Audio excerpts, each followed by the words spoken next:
Bismillahirrahmanirrahim. Assalamualaikum warahmatullahi wabarakatuh. Alhamdulillah wassalatu wassalamu ala Rasulillah wa ala alihi wa sahbihi wa mawalah, amma ba'du. Para pemirsa Madrasah Al-Quran Sa'ad bin Mu'adz TV yang semoga Allah Subhanahu wa taala senantiasa mencurahkan rahmatnya kepada kita semua, dan semoga Allah Subhanahu wa taala senantiasa memberikan kepada kita semua taufik untuk senantiasa mentauhidkannya dan menjalani perintahnya serta menjauhi larangannya hingga kita berjumpa dengan Allah Subhanahu wa taala di akhirat kelak. Amin ya rabbal alamin. Insyaallah kita akan kembali melanjutkan pembacaan buku Fikih Birrul Walidain atau Fikih Berbakti kepada Kedua Orang Tua, buah karya dari Syekh Dr. Mustafa Al-Adawi hafizahullahu taala. Dan kita masuk kepada bab ini menambah sikap hormat kepada kedua orang tua ketika mereka lanjut usia. Syekh hafizahullahu taala berkata, penegasan perintah untuk berbakti, menghormati, dan berbuat baik kepada kedua orang tua semakin bertambah ketika keduanya mencapai usia lanjut dan tua renta. Ini adalah kondisi lemah yang menuntut adanya sikap baik yang lebih besar. Karena itu Allah Subhanahu wa taala berfirman, A'udzu billahi minasyaitonir rajim. Imma yablughanna 'indakal kibara ahaduhuma aw kilahuma fala taqul lahumā uff wa la tanharhumā wa qul lahumā qawlan karīmā wakhfid lahumā janāḥadh-dhulli minar rahmah wa qur rabbirhamhumā kamā rabbayāni shaghīrā. Yang artinya, jika salah seorang di antara keduanya atau kedua-duanya sampai berumur lanjut dan dalam pemeliharaanmu, maka sekali-kali janganlah kamu mengatakan kepada keduanya perkataan dan janganlah kamu membentak mereka dan ucapkanlah kepada mereka perkataan yang mulia. Dan rendahkanlah dirimu terhadap mereka berdua dengan penuh kesayangan atau penuh kasih sayang, dan ucapkanlah atau berdoalah, wahai Rabbku, kasihanilah mereka keduanya sebagaimana mereka berdua telah mendidikku ketika aku kecil. Surat Al-Isra ayat 23 hingga ayat 24. Lalu Syekh Mustafa Al-Adawi hafizahullah ta'ala membawakan sebuah riwayat,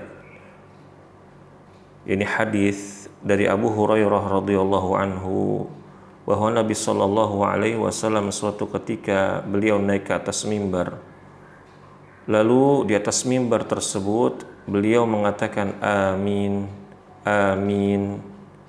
Lalu setelah itu Rasulullah sallallahu alaihi wasallam ditanya oleh para sahabat, wahai Rasulullah, ketika engkau naik mimbar, engkau mengatakan amin, amin, amin. Apa maksudnya? Maka beliau menjawab, sungguh tadi Jibril datang kepadaku dan berkata, siapa yang berjumpa dengan bulan Ramadan sedangkan dosanya belum diampuni, lalu ia masuk neraka, semoga Allah menimpakan kecelakaan terhadapnya. Katakanlah wahai Muhammad, amin. Maka aku mengatakan amin. Lalu barang siapa menjumpai kedua orang tuanya atau salah satunya ketika usia lanjut, lantas tidak berbakti kepada kedua orang tuanya, kemudian dia mati dan masuk neraka, semoga Allah menimpakan kecelakaan terhadapnya. Katakanlah amin. Maka aku mengatakan amin. Lalu malaikat Jibril melanjutkan, dan siapa yang dirimu disebut di hadapannya, lantas ia tidak mengucapkan sholawat untukmu, kemudian ia mati dan masuk neraka, semoga Allah menimpakan kecelakaan terhadapnya. Katakanlah amin. Maka aku mengatakan amin. Hadis ini diriwayatkan oleh Imam Ibnu Hibban dan Bukhari di dalam kitab Al-Adabul Mufrad dan juga Ibnu Khuzaimah dan lain-lain. Lalu Syekh melanjutkan hadis mengenai 3 orang yang berlindung di gua yang telah kita bawakan pada bab sebelumnya. Salah seorang dari mereka mengatakan, "Ya Allah, dulu aku memiliki 2 orang tua yang sangat lanjut usia." Ya. Lalu laki-laki tersebut yakni bertawassul kepada Allah dengan baktinya kepada kedua orang tuanya ketika orang tuanya sudah berusia lanjut. Maka Allah pun mengabulkan doanya. Lalu Syekh mengatakan, ya, berikut ini saudara-saudara Yusuf alaihi salam yang bertawasul kepada Nabi Yusuf alaihi salam dengan ketuaan dan usia lanjut ayah mereka. Mereka mengatakan, Allah Subhanahu wa taala berfirman di surat Yusuf ayat 78 yang artinya mereka berkata, "Wahai Al-Aziz, sesungguhnya ia yaitu Bunyamin memiliki seorang ayah yang sudah lanjut usia. Oleh karena itu, ambillah salah seorang di antara kami sebagai gantinya. Sungguh kami melihat kamu termasuk orang-orang yang berbuat baik." Dan di dalam Sahih Muslim, ya, beliau membawakan sebuah hadis, ini Syekh Dr. Mustafa Al-Adawi dari Sahih Muslim dari hadis Abu Hurairah radhiyallahu anhu, dan beliau bersabda, "Raghima anfun thumma raghima anfun thumma raghima anfun. Qila man ya Rasulullah? Qala man adraka abawaihi indal kibari ahadihima au kilaihima falam yadkhulul jannah." Yang artinya kecelakaanlah untuk seseorang, ya. Celakalah seseorang, ya. Sehingga 3 kali, maka beliau ditanya, "Siapakah wahai Rasulullah yang celaka?" Maka beliau mengatakan, yang menjumpai kedua orang tuanya dalam lanjut usia atau salah satunya tetapi ia tidak bisa memasukkan dirinya ke dalam surga dengan sebab tersebut.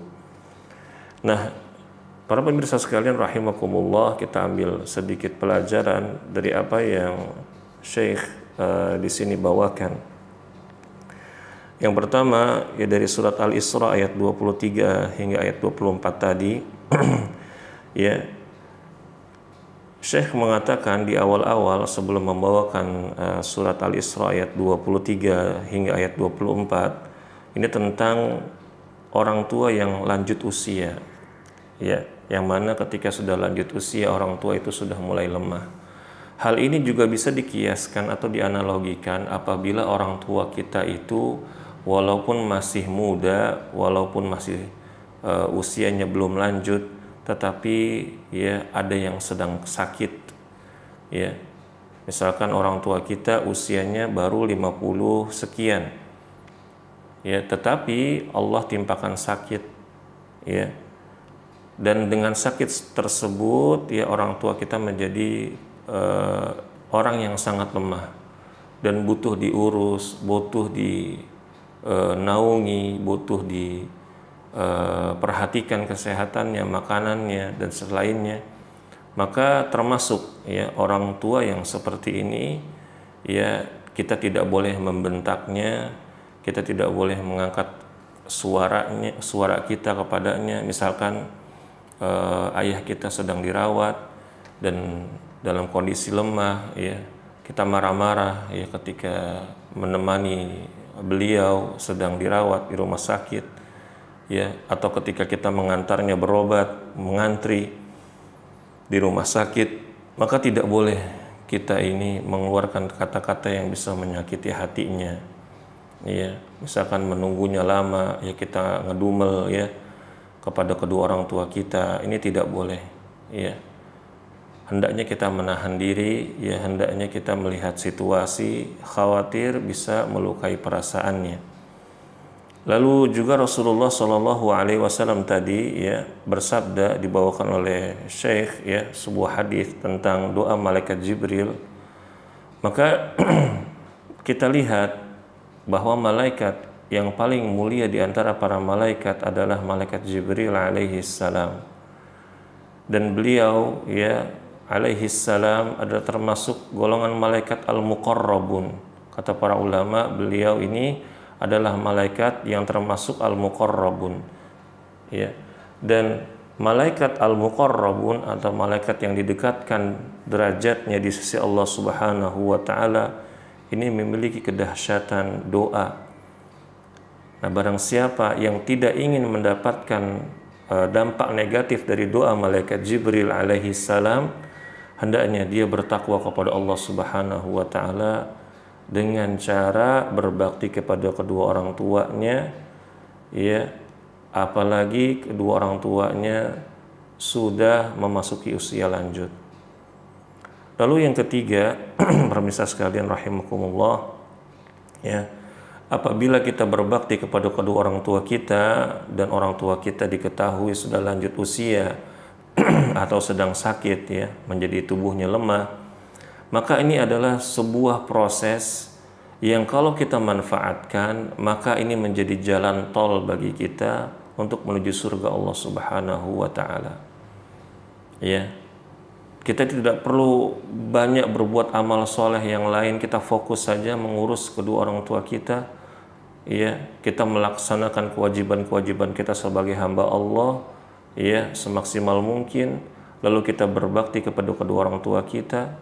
Ini sudah cukup untuk menjadi modal bagi kita untuk meraih surga Allah Subhanahu wa taala.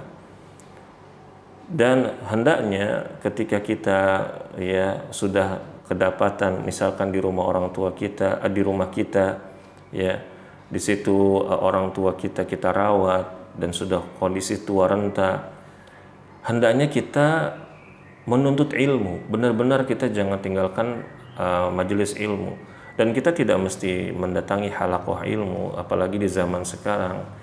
Ya, kita bisa mendengarkan di YouTube, menyimak di radio dan selain bagai macamnya. Atau kita juga boleh mendatangi majelis ilmu sedang kita membawa orang tua kita, ya.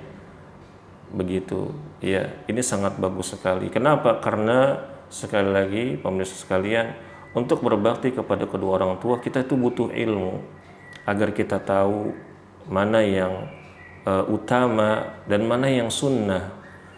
Ya, karena di dalam kisah yang sudah kita sebutkan, yakni kisah Juraij, ya, Juraij itu dipanggil oleh ibunya hingga 3 kali, ya, dan dia dalam keadaan sholat, dan diketahui sholat itu adalah sholat sunnah hingga akhirnya dia melanjutkan sholat sunnahnya, ya, dan dia memilih sholat sunnahnya ketimbang memenuhi panggilan ibunya, maka ibunya pun menjadi marah. Nah, bukanlah kita ini ingin melalaikan tugas kita kepada Allah Subhanahu wa taala sebagai hamba, tidak. Tetapi ya, salat sunnah itu hukumnya sunnah, dan memenuhi panggilan seorang ibu atau ayah itu hukumnya wajib. Maka hendaknya kita batalkan salat kita apabila kita sedang salat sunnah. Dan apabila kita sedang sholat, maka ini ada tuntunan-tuntunannya. Apabila misalkan seorang istri di rumah, ya, yang sholatnya di rumah, ya, lalu ibunya memanggilnya, ya, bagaimana tuh cara menjawabnya, ya, bagaimana menyikapinya. Dan ini caranya tidak lain hanyalah dengan ilmu. Ya, makanya kita harus mendatangi majelis ilmu dan kita harus berilmu dalam berbakti kepada kedua orang tua kita. Lalu di surat Yusuf ayat yang 78 kita sudah mengetahui bahwa ya, anak-anak Nabi Ya'qub adalah anak-anak yang beriman kepada Allah, ya, anak-anak yang beriman kepada Allah Subhanahu wa taala, walaupun perbuatan mereka, ya, perbuatan yang sangat tidak disukai, ya, ini memisahkan Yusuf dengan ayahnya Nabi Ya'qub alaihi salam. Dan mereka, ya, bersumpah dengan, ya, ketuaan atau usia lanjut ayah mereka, yaitu Nabi Ya'qub. Dan ini disyariat sebelum Nabi Muhammad SAW, karena bersumpah, ya, tanpa atau selain nama Allah Subhanahu wa taala, maka tidak boleh. Ya. Dan ini ya ada keutamaan bahwa ya di zaman tersebut orang yang sudah tua renta itu memang harus dimuliakan. Ya. Dan yang terakhir ya, ikhwati wa akhwati fillah, para pemirsa sekalian rahimakumullah, ya, yang kelima apabila ada orang yang dia mendapati orang tuanya sudah renta ya, tetapi dia tidak bisa berbakti kepada kedua orang tuanya, maka dikhawatirkan dia akan wafat dalam keadaan su'ul khatimah. Ya, maka dikhawatirkan dia akan wafat dalam keadaan su'ul khatimah, wafat dalam keadaan buruk, lalu hidupnya Allah sempitkan. Walaupun dia kaya raya, walaupun dia memiliki harta yang banyak, tapi dia ada ketidaktenangan di situ karena dia telah menyia-nyiakan kedua orang tuanya.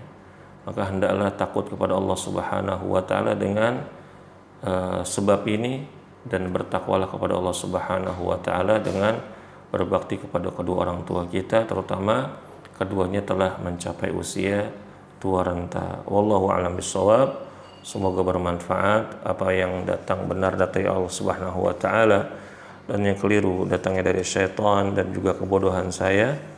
Subhanakallahumma wa bihamdik, asyhadu an la ilaha illa anta, astaghfiruka wa atubu ilaik. Wassalamualaikum warahmatullahi wabarakatuh.